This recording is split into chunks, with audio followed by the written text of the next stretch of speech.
¿Cómo les va? Gracias, muchas gracias por acompañarme en un nuevo Valor de Vivir. Hay tantas notas que te van a interesar, pero muchísimo, como esta, como la del doctor Varela, y el tema de hoy es homeopatía.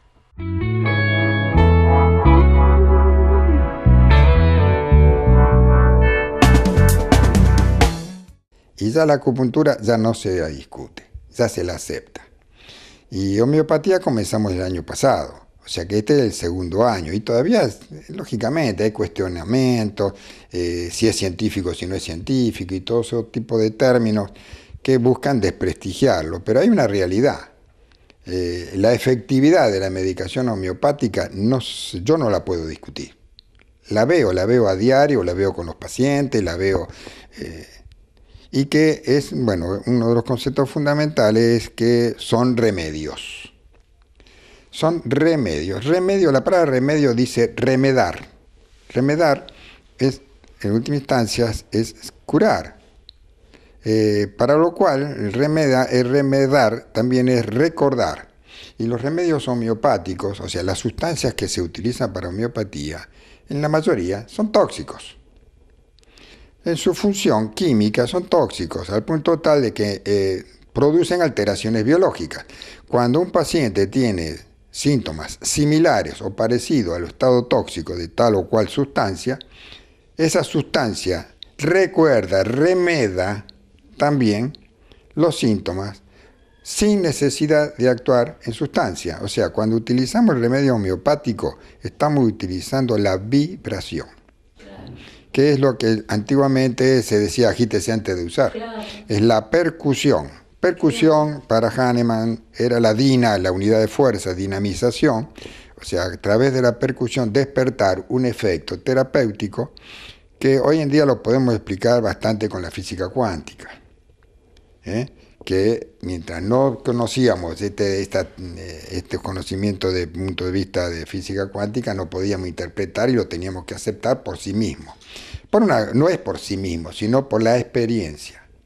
O sea, el método científico es ensayo, error, ensayo, error, ensayo, error, hasta que ensayo me dan una respuesta, y cuando esta respuesta es repetitiva y se aplica, pasa a ser de conocimiento público. Bueno, en la homeopatía se basa específicamente en el conocimiento y base de todos esos síntomas. El valor de vivir. ¿Nos tomamos un tecito de tilo, como te digo siempre, o nos vamos a los tilos? Anda, descansa, tómate un fin de semana en ese lugar que es precioso y te lo cuenta ella, la titular de los tilos, ¿sí? Ana María Pagura. Está el servicio de mucama. Las habitaciones tienen frigobar, microondas, para si vos querés hacer un cafecito en la madrugada o un tecito, tenés la cafetera y el microondas para calentar. El desayuno completo. Hay que pasar la intersección de la 21 y AO12. A 80 metros está la estación de servicio Shell. Frente a la Shell, la manzana de la ex confitería Macumba, que todo el mundo de nuestra edad la conoce. En la misma manzana, en línea oblicua, está el hotel. El valor de vivir. Junto con el doctor Varela fueron pioneros en todo lo que es este tipo de medicinas, ¿no? Varela, la doctora Laporta, María Delia, que te la voy a presentar ahora, y en estas charlas que tenemos con estos personajes, porque la verdad que son pioneros, y es un placer charlar con ellos porque la vida que han tenido. Y un poco estábamos hablando de esto, de la felicidad, ¿sí? De esta vida que a veces no nos paramos para analizar qué nos pasa. Y a veces el materialismo nos lleva, pero a la felicidad la dejamos a un lado. María de Laporta. Te había dicho en un programa anterior que el médico holístico ve a la persona como un ser indivisible, único, un microcosmos en un universo. O sea, todo el universo somos las personas que estamos en este planeta, más todo lo que hay afuera. Entonces, este ser único yo lo tengo que considerar. ¿De qué manera? Viendo cómo es, viendo qué cosas le afectan, bueno, qué cosas lo preocupan, qué cosas lo sacan de su carril. Algunos están pensando cómo van a hacer para ser exitosos, para tener suerte. Conozco una persona que vive pensando si me sacara la lotería, si Dios me escuchase. Te lo digo, una persona, viste, conocida. Porque creen que la felicidad está en eso, que cuando tenés los medios, ¿me entendés? Listo, ya no tenés ningún tipo de preocupación. Ahora, yo no conozco a nadie que teniendo plata sea feliz, porque realmente viven preocupados por cuidarla, porque no se la quiten, por no perderla. Entonces, gracias, prefiero vivir en una finquita, con mi tierrita, cultivo mis plantas, mis flores, eso nadie me lo va a quitar y yo por lo menos puedo disfrutar de eso que estoy haciendo con mis propias manos. Un escritor disfruta, un escritor así se haga famoso, no escribe para ser famoso y ganar mucha plata. ¿Qué es lo que pasa con nosotros? Que no somos nada más que esta parte material, sino que somos mucho, mucho más. Y otra cosa,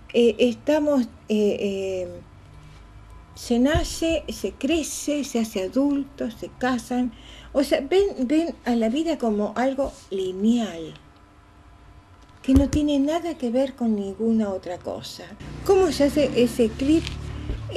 Justamente disfrutando de cada momento, porque la persona que está mal ni siquiera la ve a las plantas, no ve cómo nace una hojita, una ramita, nada, se está perdiendo la vida, porque todo es vida.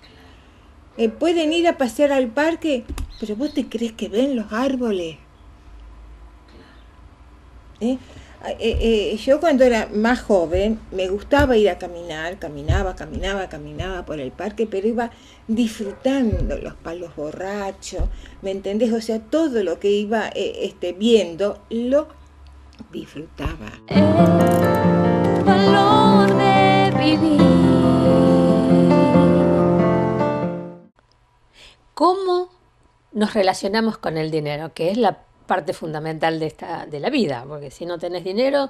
Ahora, ¿qué pasa cuando uno gana muchos? Hay personas que ganan poco, que el dinero se le va y no sabe por qué. Bueno, ¿cuál es la relación del dinero y memoria celular? Adriana Torres.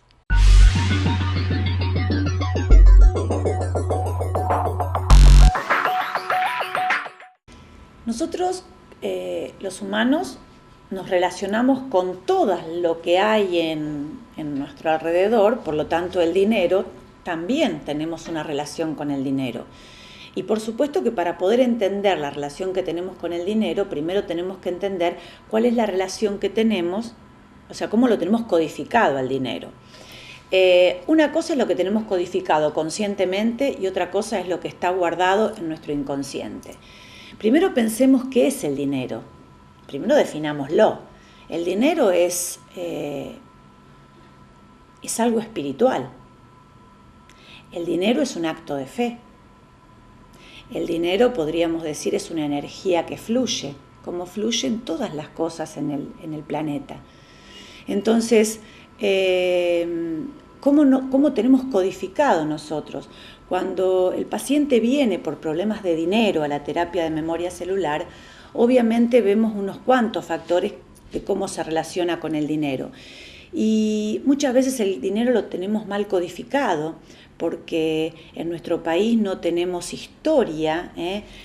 Nuestro billete, por ejemplo, no es un billete con historia como para que esté codificado.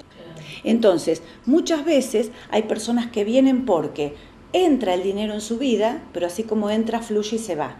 Y cada vez que junta para disfrutarlo, lo termina perdiendo porque, no sé, se le rompió la cañería. Otro tiene problema porque el dinero nunca llega, trabaja y siempre le pagan poco, o no es bien remunerado su trabajo aunque se deslome trabajando. Otros tienen una actitud cómoda y bueno, por total estoy en este país, se cruzan de brazos y dicen, bueno, espero que me llegue de alguna manera y nunca llega. Entonces hay muchas formas de relacionarnos con el dinero y no nos olvidemos que somos hijos y nietos y bisnietos de inmigrantes, que mucha gente lo dejó todo. Vinieron a hacer la América y se encontraron con otra realidad. Entonces hay muchas creencias que están guardadas en nuestro interior con el tema dinero.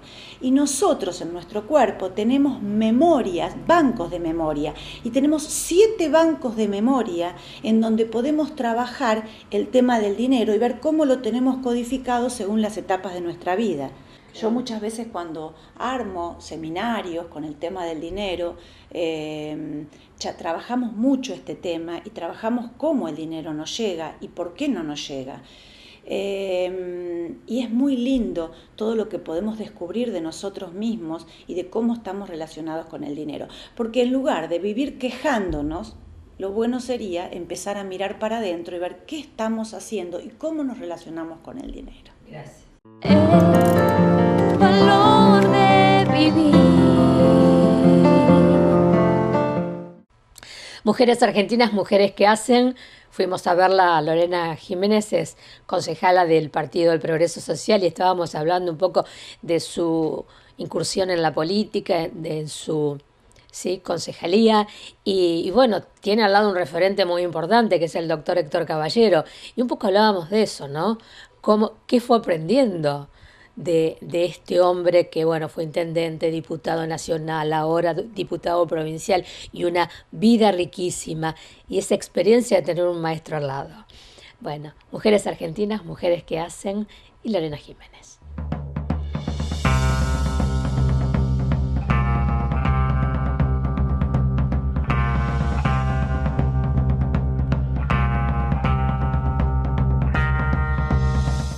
El Tigre viene con una historia política escrita en la piel, digamos. Él pasó muchísimos procesos políticos que otras generaciones no pasamos. Entonces creo que la experiencia de la militancia del Tigre lo han formado en un contacto con la gente totalmente diferente al que las generaciones que venimos posteriormente no lo tenemos. De todas maneras, yo hago una salvedad, porque yo lo mamé, lo milité desde chica, el contacto con la gente y la forma de trabajo que tiene el Tigre, que hoy por hoy creo que se ha tornado un modelo de la mayoría de las agrupaciones políticas, los espacios políticos. Hoy por hoy todos los políticos salen a los barrios, todos los políticos tienen el contacto con la gente, que creo que es lo que tiene que ser, ¿no es cierto? Claro. Pero convengamos que aquel intendente que salía a caminar los barrios, que se sentaba en los talleres de los mecánicos a escuchar lo que le decían los vecinos, que se sentaba con la vecina y que trataba de ir dando soluciones acá, allá, así sea un bache, así sea un árbol, así sea lo que fuere, caminando y recorriendo, la verdad que el que instauró ese tipo de política aquí en Rosario fue el Tigre, eso no cabe ninguna duda. Nosotros somos oposición. ¿Cuál es la manera más fácil de la oposición con respecto a los proyectos que vienen del Ejecutivo? No la votás en contra. Entonces, no tenés responsabilidad política, te lavas las manos y que se arreglen como puedan. ¿Y el ciudadano, Rosario? Bueno, eso también lo tiene que evaluar el ciudadano, ¿no es cierto? Nosotros nos llega el presupuesto todos los años. Las tasas que vienen con el presupuesto son altísimas.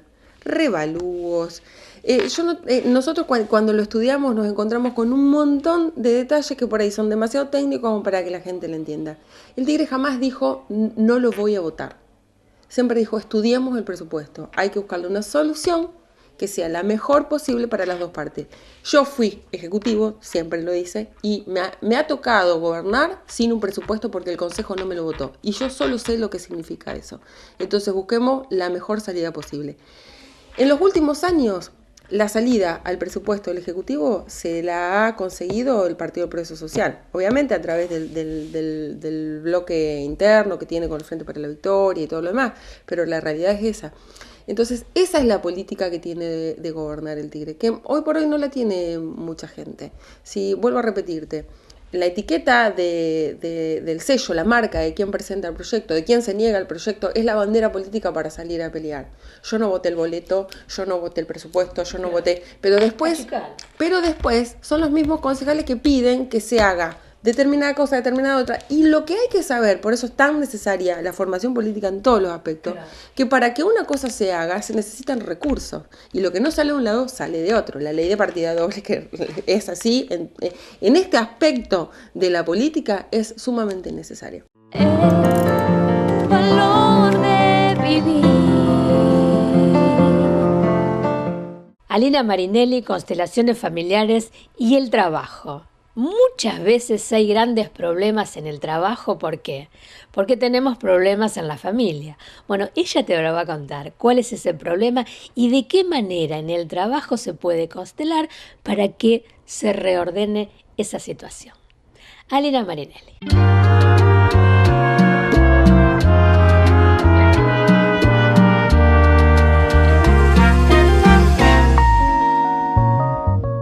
Sí, cada vez vamos integrando más este tema, porque en realidad tiene que ver con los sistemas, o sea, nuestra familia es un sistema y cada familia forma parte de esta red familiar. Y en la medida que nosotros vamos integrando, la red familiar también va integrando en distintos niveles.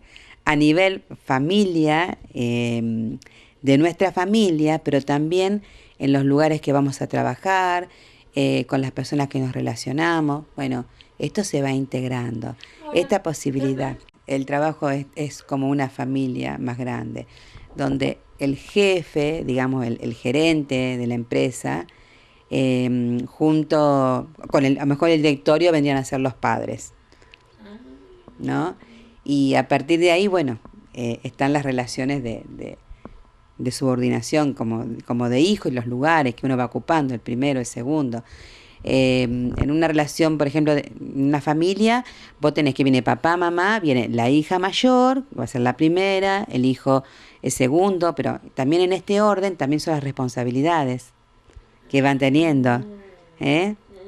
O sea, yo como más chiquito, si soy el más chiquito de la familia, bueno, voy a tener a mi papá y mamá, pero también le voy a respetar a mi hermano, el anterior a mí, el mayor, también voy a respetarlo.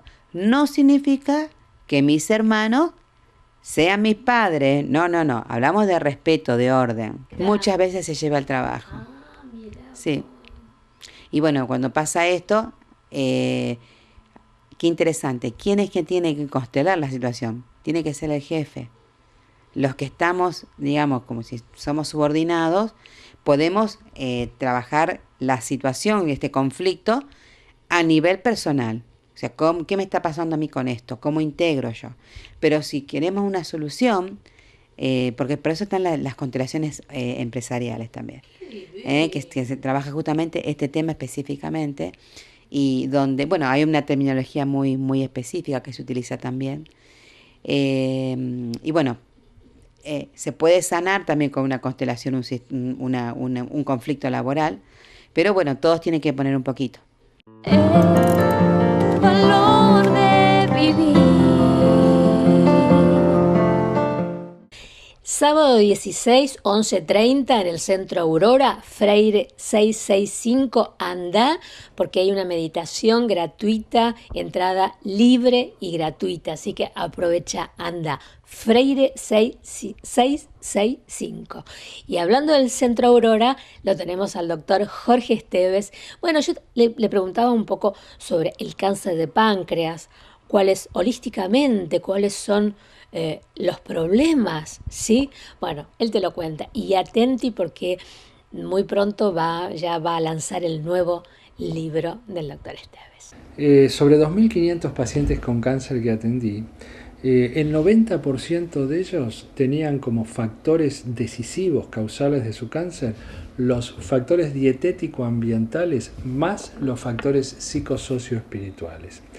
Un 5% en cambio tenían solamente los factores psicosocioespirituales, y por más que sea una dieta perfecta, por más que no estuvieran ni fumaran, ni estuvieran viviendo al lado de una planta nuclear, por ejemplo, o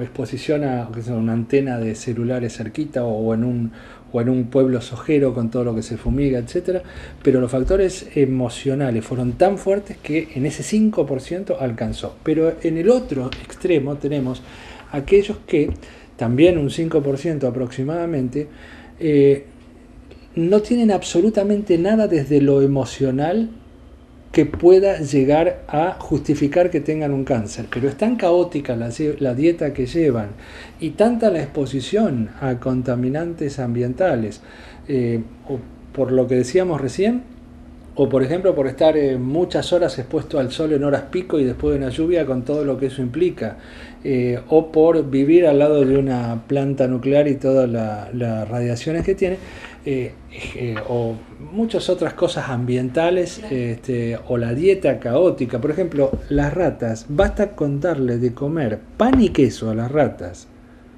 o sea, pizza de mozzarella, que es el peor invento que se le puede haber ocurrido a un ser humano.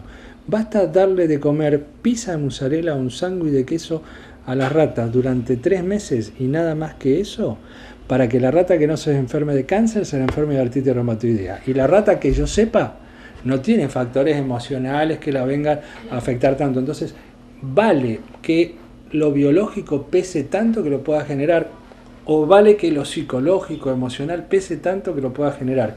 Pero cuando se suman uno con otro, ahí es donde hay más posibilidades de llegar a tener este tipo de enfermedades. Acabo de mandar a el diseñador gráfico para que en unos días ya esté en imprenta el tercer volumen del Tratado de Medicina, Nutrición y Psicología Postglobalización. Por eso estamos muy contentos. Ahí va a estar toda la parte básica del diagnóstico en medicina oriental y todas las enfermedades vinculadas con el elemento madera y el elemento fuego. Se incluye todo lo que es cardiología holística, todo lo que es hepatología, problemas del hígado y de la vesícula biliar, cálculos, hepatitis, etc.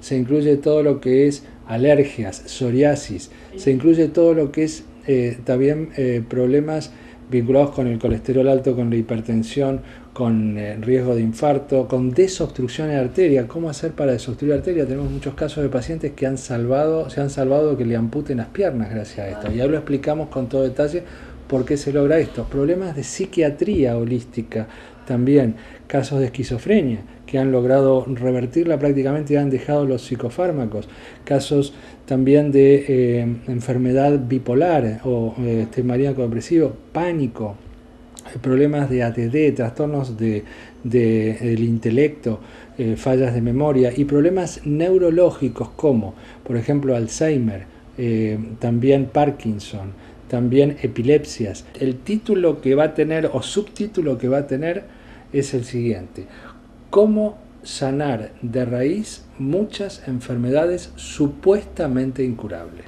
El valor de vivir. Todas las voces, todas, fuimos al Consejo Municipal, hablamos con el doctor Diego Giuliano. ¿Y de qué hablamos? El tema de inseguridad y la calle San Luis. Todas las voces, todas. Todas las voces, todas las manos, toda la sangre puede. A nosotros nos parece muy preocupante lo que está pasando en seguridad en toda la ciudad de Rosario, no solo en algunos lugares que son los más llamativos, como por ejemplo lo que ha sucedido en la calle San Luis, que es un nervio comercial de la ciudad, y donde los propios comerciantes han venido a denunciar al Consejo Municipal problemáticas que tienen que ver con escruches, hechos de violencia, robos muy secuenciados y una cierta organización que se denota detrás de todas estas maniobras delictivas en los comercios de la calle San Luis. Nos pareció que no se podía dejar esto mirándose para el costado, al contrario, hay que tomar los problemas, hay que gestionar y hay que resolver. Y esto es lo que nos ocupamos la semana pasada, en donde fue bastante polémica. ¿Por qué? Porque los comerciantes también plantearon dudas acerca del accionar policial. Obviamente, cuando un hecho delictivo se da de una manera tan, yo diría, sistemática, con tantas características de organización, llama la atención. Y como llamó la atención, también hemos tenido una respuesta que fue la saturación policial, es decir, poner muchos policías a custodiar preventivamente la zona del centro de la ciudad. Y era hora. Estas son las cosas que a nosotros nos parecen que hay que hacer, que incluso como concejales tenemos que anticiparnos, tenemos que discutir estos temas, ponerlos en visibilidad pública y que realmente se tomen medidas. Porque las fuerzas policiales, como se ve, estaban. Lo que no hacían era venir a Rosario. Y Rosario es una ciudad que se merece mucho más de lo que hoy tiene en materia de seguridad.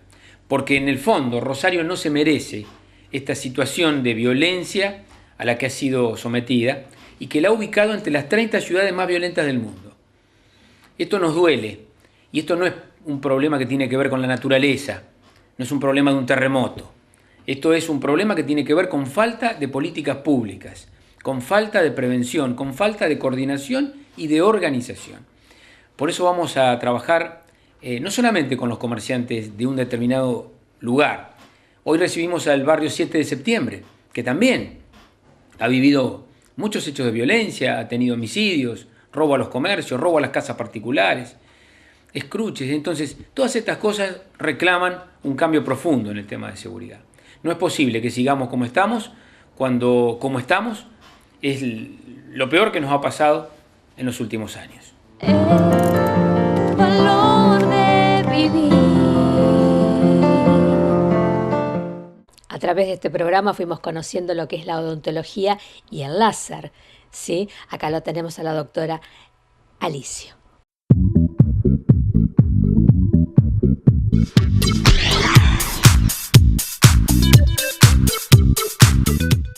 Hola, buenas tardes. Les voy a seguir explicando dentro de lo que es la cuántica, la física cuántica, la medicina cuántica. Significa que el láser emite lo que es un haz de fotones. Los fotones, dentro de una escala, que no me voy a poner a darles una clase de física, tienen diferentes longitudes de onda. La longitud de onda es lo que da el color. Por eso decíamos que una lámpara, para endurecer un material, tiene luz azul, pero los láseres están dentro de esta gama, en el lado opuesto de lo que es esa tabla, cuyos fotones van a tener diferente fuerza de penetración. La longitud de onda es lo que le da esta escalerita que ven, es la velocidad con que se mueve el fotón y eso es lo que le da la penetración a un láser. Lo hace para romper, penetrar, entrar y limpiar tejido duro, como en el caso del diente o hueso, o piel, como en el caso de cirugía estética, o mucosa en la boca. Seguimos. Hay algo muy innovador dentro del láser mismo, que es algunos equipos, algunos aparatos que por supuesto en nuestro país no pueden entrar aún, que tienen la capacidad de emitir agua, gotitas de agua, lo cual colabora también en poder realizar cirugías mucho más amplias en ayuda del agua. Seguimos avanzando, podemos ver cómo lo que era antes una trepanación hecha con una turbina, la gran diferencia es que acá, si bien hay algunos láseres, esto depende de qué tipo, qué marca de aparato. Yo cuando adquirí este aparato me gustó la fibra óptica porque es simplemente es blandita, es como una tanza gruesa. Hay algunos que tienen como una punta de vidrio, que hay que hacer un poco más de presión y la sensación es un poco más desagradable. Recuerda un poquito a la turbina. El agua, que si bien cuando uno trabaja puede ir echando un chorrito de agua con la jeringa de agua, completaría lo que es esa acción hidroquinética, que es ir penetrando el esmalte y generar lo que es acá vemos a microscopio, por ejemplo, la acción del láser, cómo produce pequeñas microabrasiones. ¿Qué significa esto? Que también podemos en un diente producir o un spot para limpiar una caries. Un spot significa es un disparo, genera la eliminación de un redondel de caries. O bien generar microabrasiones. lo cual nos sirve y nos aumenta lo que es la traba mecánica para que una obturación no se salga. Esta famosa cuestión de que me pone la pasta y me dura un día y se me cae. Bueno, hay que saber un poco de física para que las obturaciones en odontología no se caigan. No es tirar Portland en una pared. Entonces, uno de los recursos con el láser, además de que no duele, la gente no tiene miedo, los chicos no sienten ruido, no hay rotación, es que nos favorece la manera en que el esmalte se pone más poroso y la obturación se agarra mejor. Vemos otras imágenes de lo mismo que les decía y en el próximo micro les voy a mostrar ya fotos directamente de tratamientos, de caries, de procesos en la boca. Así que en la próxima completamos para que puedan verlo. Buenas tardes. El valor de vivir. Todas las voces, todas. Y hoy continuamos hablando con Oscar Barrionuevo. La semana pasada un poco arrancamos con su vida, ¿no? El sindicalismo. Y hoy vamos a hablar de la era alfonsinista, de la era de José María Bernet y el sindicalismo. Oscar Barrionuevo. Todas las voces, todas las manos, toda la sangre puede. Más allá de ser de otro signo político, el presidente Alfonsín se comportó siempre como un señor con la provincia de Santa Fe y también como un señor con la dirigencia sindical, con los dirigentes sindicales. Es decir, realmente Alfonsín fue un gran presidente y José María Bernet fue realmente el que debería haber sido después el candidato presidencial. Era un candidato presidenciable, de mucha calidad. Y ya te digo, en mi oficina, más allá de las certificaciones de la trayectoria política, está el afecto que nunca voy a dejar de tener por quien fuera el primer gobernador de la democracia, después del derrocamiento del general. Sí, además nos entendíamos y muy bien.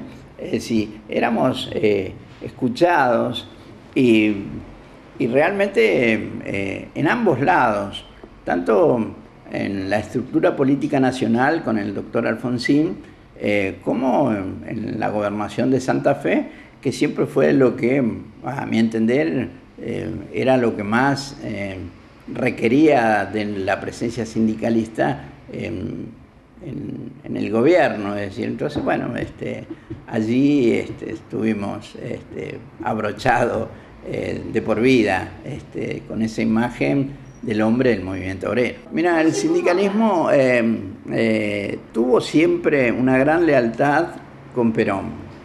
El sindicalismo fue y va a ser siempre peronista y sigue las enseñanzas doctrinarias de Perón.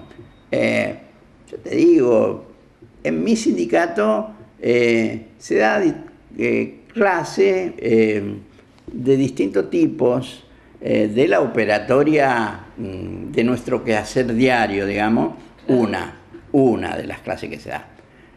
Para los cuadros dirigenciales, otra, que tiene que ver con la oratoria, es otro curso que se da. Es decir, cursos de distintas materias laborales que atinente al trabajo que realizamos, curso de oratoria para los cuadros con cualidades dirigenciales, y además damos doctrina nacional peronista. Que la opinión que vale es la película del general, la cara del general, la voz del general y lo que dice el general. Lo demás son opiniones individuales de gente que estamos muy por debajo de lo que fue la voz del general. El valor de vivir. Gracias, Oscar, y gracias por participar en El Valor de Vivir. Siempre digo, vayan, afíliense, vayan a los gremios, a toda la juventud, que está fuera del sistema, vayan. Porque a la hora de despedirlos, siempre el gremio te va a contener. Siempre va a tener alguien que pueda darte una mano. Como también te va a dar una mano y tenés que ir al Centro Kener también, que es una escuela de vida. No solamente hay Reiki, profundizan lo que es el ser. María Esther Pedroni.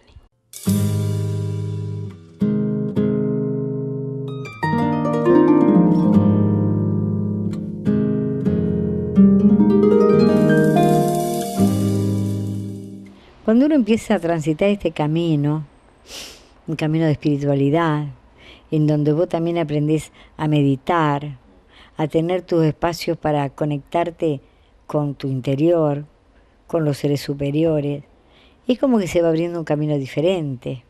Es como que vos haces permanentemente un análisis de cómo vivís, de dónde estás, de si las cosas están bien, si te equivocás, si sos certera en las cosas que haces. Porque hay que partir de la base de que venimos a este mundo a aprender. Y ese pedite se os dará llega a los seres humanos. ¿Pero cuándo llega? Cuando vos estás preparada. Cuando vos, por ejemplo, cuando haces las cosas, no las haces buscando, a ver, yo me fijo una meta. Quiero llegar ahí, con esa finalidad. Cosas realmente buenas, ¿no es cierto? Sea de trabajo, sea de alcanzar situaciones. Pero yo hago todo lo posible por llegar. Todo lo que está a mi alcance. Y después suelto. Y digo, bueno, Señor, acá está. Ahora dispón de mí. Tú sabes lo que es mejor para mí. Y siempre recibimos lo mejor. Y cuando recibimos cosas que a lo mejor no es lo que esperábamos, en vez de despotricar y ponernos mal y decir, ¿qué me pasa? O qué desgraciado que soy. No, digo, ¿qué tengo que aprender de esta situación que me pasó? ¿Por qué no se dio lo que yo pedía? ¿Qué es mejor para mí? Cuando pasa el tiempo, y por ahí sucede aquello que nosotros esperábamos, pero no en el tiempo que nosotros queríamos, nos damos cuenta que tuvimos que hacer un proceso y un camino de crecimiento para llegar ahí. Porque si nos hubieran dado en aquel momento no estábamos preparados para recoger realmente los frutos que estaban para nosotros. Es maravilloso. Es maravilloso. Pero hay que vivirlo. Tenemos que parar la ansiedad, parar el aquí y ahora. Darle tiempo al tiempo. Los tiempos cósmicos no son los nuestros. El hombre ha puesto días, meses, años, pero el universo no tiene ese parámetro que tenemos nosotros. El fruto cae del árbol cuando está maduro, no antes. Ahí está el tema. El valor de vivir. ¿Vos elaborás los cristales acá? Hola, buenas tardes, Cecilia. Sí, yo le quería mostrar un poco de lo que es el proceso de elaboración de los lentes. Este sería lo que es un armazón de acetato, ¿no? Sí. Lo que está bastante de moda ahora. Y este sería un cristal de cómo llega cuando uno lo pide del laboratorio, ¿no? Siempre se empieza por lo que es tomar la medida del cristal, ¿no? Vamos a suponer, yo tengo el cristal acá, tengo que determinar el centro óptico y la graduación que sea correcta. Entonces me baso en una receta oftalmológica, que es la que viene, que te trae el paciente. Ahí yo encendí el fronto, que es el aparato que mide la graduación. Pongo el cristal en el lector, ¿no?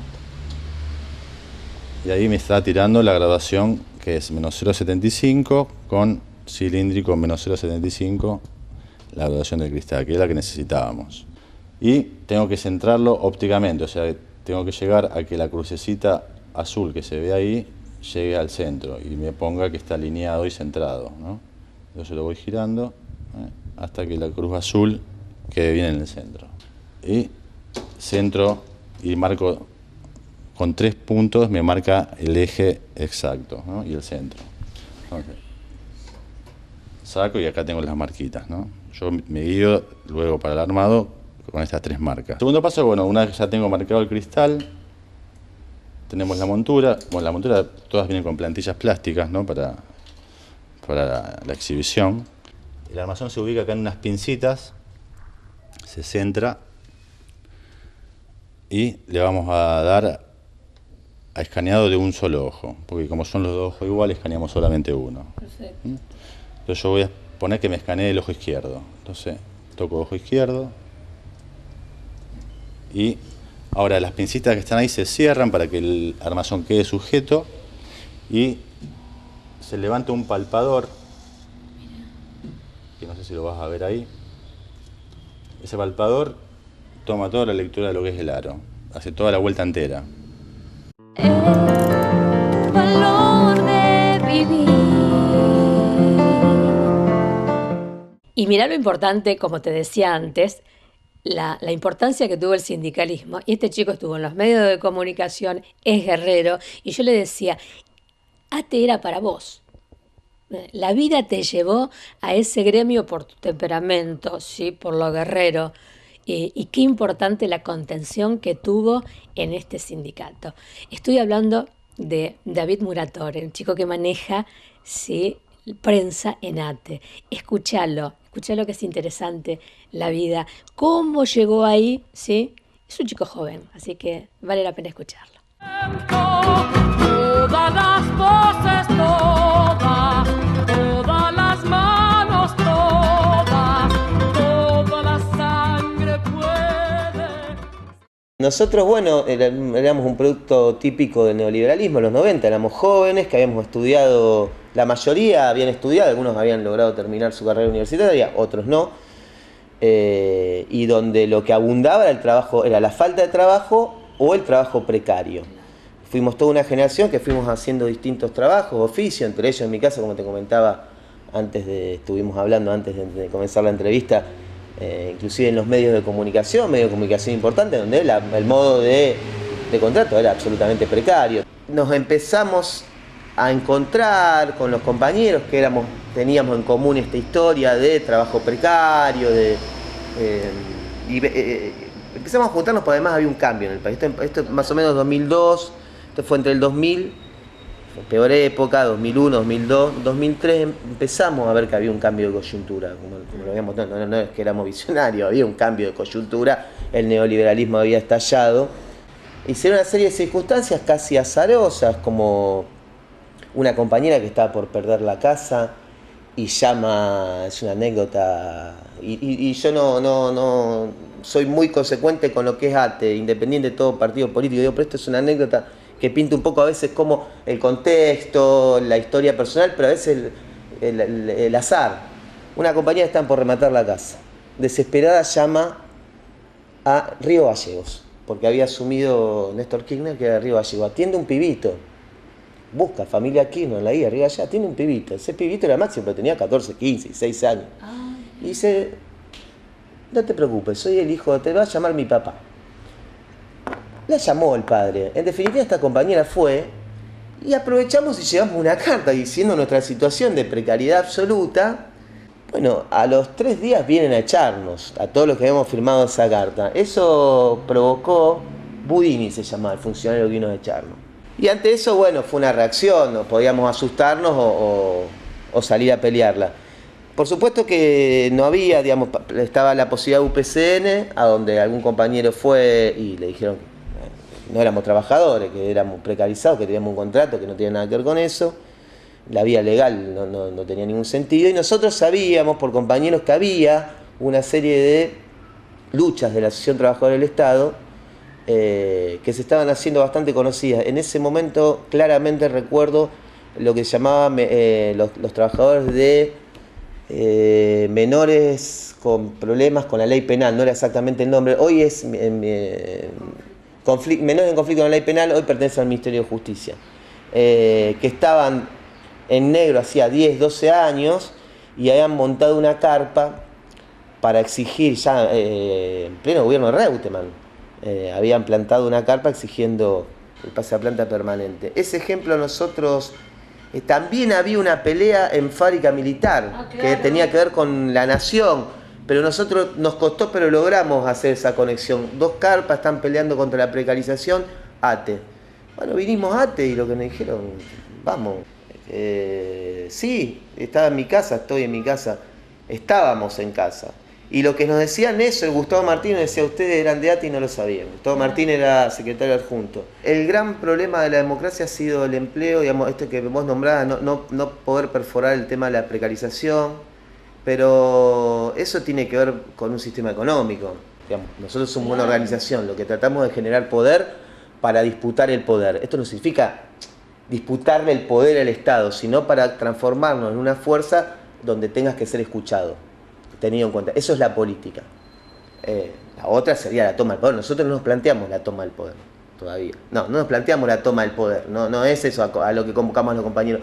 Sí a tener una organización poderosa desde ATE, una central poderosa, la CTA, un movimiento obrero poderoso, la CGT y la CTA, o las dos CGT y las dos CTA, que hagan que en la agenda aparezca el tema de la clase trabajadora en su conjunto, con todas las divisiones que hay. Eso no es un problema de la democracia, eso es un problema que tiene que resolver y que yo creo que ha dado algunos pasos en positivo la clase trabajadora. El valor de vivir. Rodrigo Varela. Yo le decía a él qué importante las técnicas que él usa, porque son técnicas milenarias. Entonces, al estar ahí, vos disfrutás muchísimo más de esa técnica, que no estoy en contra de la tecnología, pero ese masaje con esas cremas es algo maravilloso. Rodrigo Varela.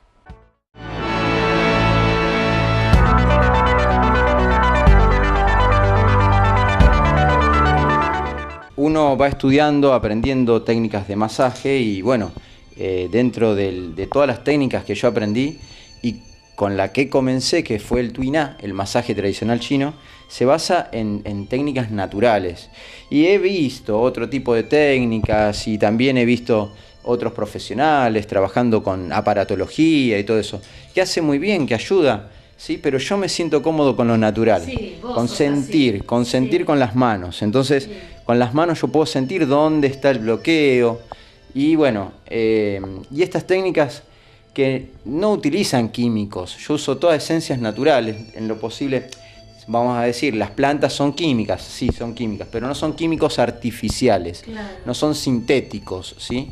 Sino que son extractos, son extraídos de plantas naturales o hierbas naturales, y las técnicas son muy caseras y antiguas que se utilizaban, porque en realidad son técnicas que se utilizaban en la medicina tradicional china y se siguen utilizando, y bueno, de esa manera uno tiene la posibilidad de llegar al paciente de una forma natural y no con algo que, bueno, que tenga efectos colaterales. Son distintas técnicas de masaje, un descontracturante o un masaje de relajación, depende. Esto es un masaje terapéutico enfocado en la totalidad de la persona. Entonces hay que observar la totalidad del paciente, si está estresado, si está cansado, si está angustiado, si está enojado, ¿sí? Entonces sus emociones, todo, y por ahí hay técnicas para bajar esos decibeles, ese estrés que está perjudicando al paciente. Entonces de esa manera vamos a poder aplicar una técnica que realmente sea eficaz. ¿Para qué? Por ejemplo, en este caso para dolores de pie, que estoy trabajándolo, bueno, en este tendría que estar del otro lado, pero lo puedo mostrar acá igual, ¿sí? Que bajamos para el tema circulatorio de las piernas, presionando y estirando. Estoy trabajando con una crema a base de algas, por ejemplo, que para las personas que son hipertensas, evito las algas marinas y utilizo la menta, el eucalipto, otras esencias que no tienen sales para no perjudicar su sistema circulatorio. ¿Y cómo se va a sentir la persona? Y la persona se va a sentir, como siempre digo, cada vez mejor y mejor en todos los sentidos. Valor de vivir. Estábamos hablando con Susana Treviño de la precariedad laboral, ¿sí? De la desprotección que tienen los trabajadores. Bueno, ella es una persona que te lo puede contar porque ha estado en un gremio y tiene un estudio de violencia laboral. Susana Treviño.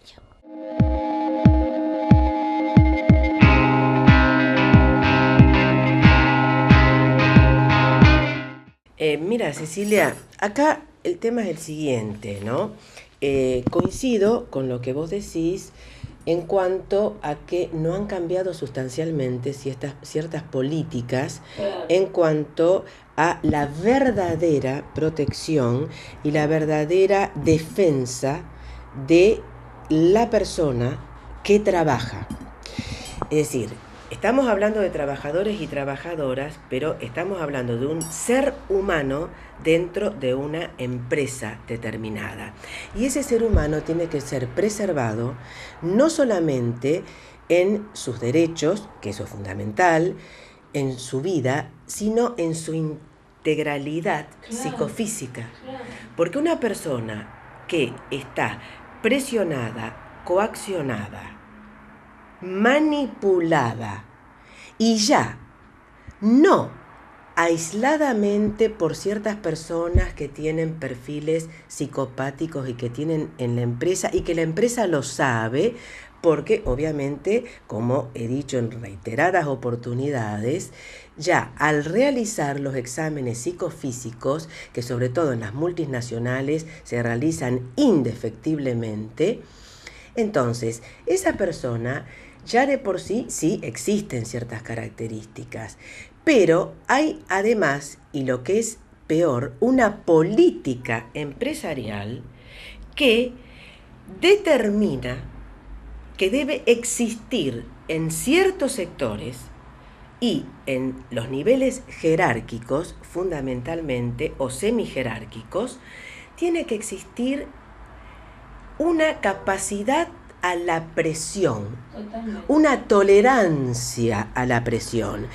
Y eso, cuidado que no es un mensaje verbal, un mensaje implícito, eso consta cuando uno abre un portal de internet de esas empresas, sobre todo las empresas multinacionales, que fueron adquiridas por capitales de países vecinos.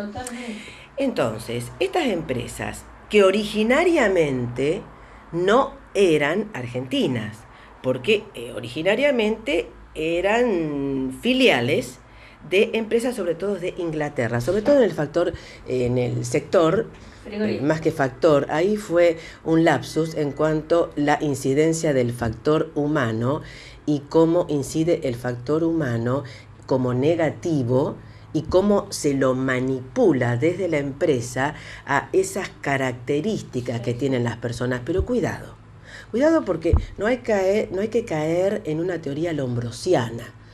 Las personas no nacen con ciertas características, se van moldeando y las van moldeando.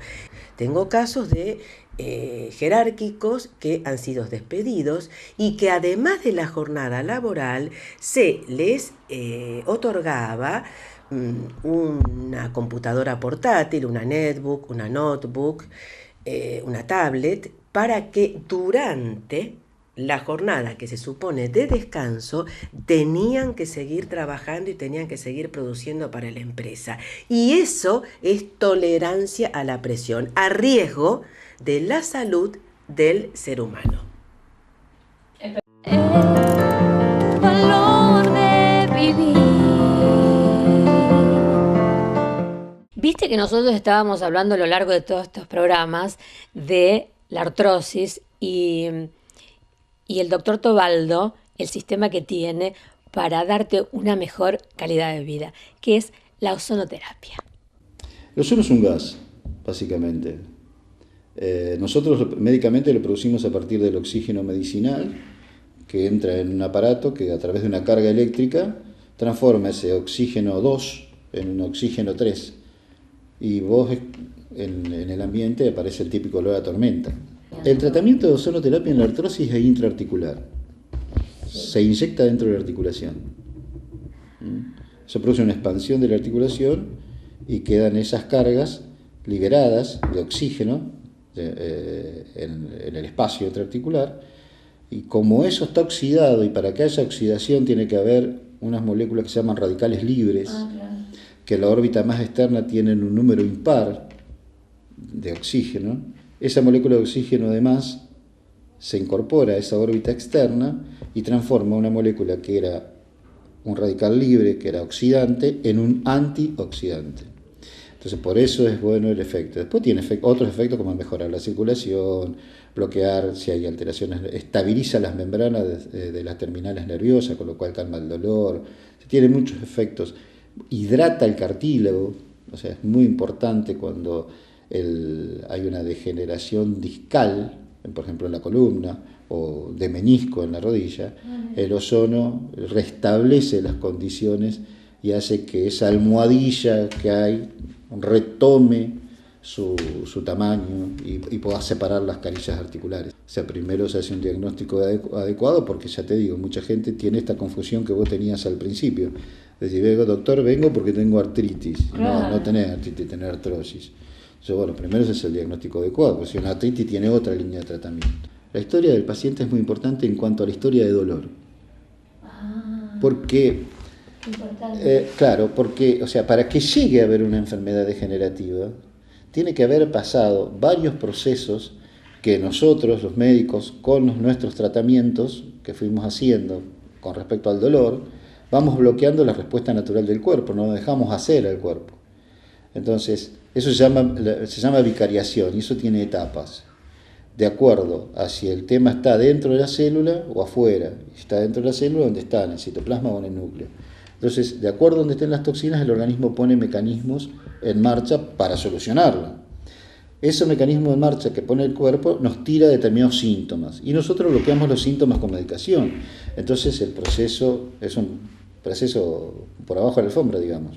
Entonces, esa lectura de esa historia que me diga el paciente, cuándo empezó con los dolores, si tuvo un traumatismo importante, todo lo que habitualmente preguntamos los médicos, a nosotros nos da una lectura y nos ubica dónde estamos parados. El valor de vivir.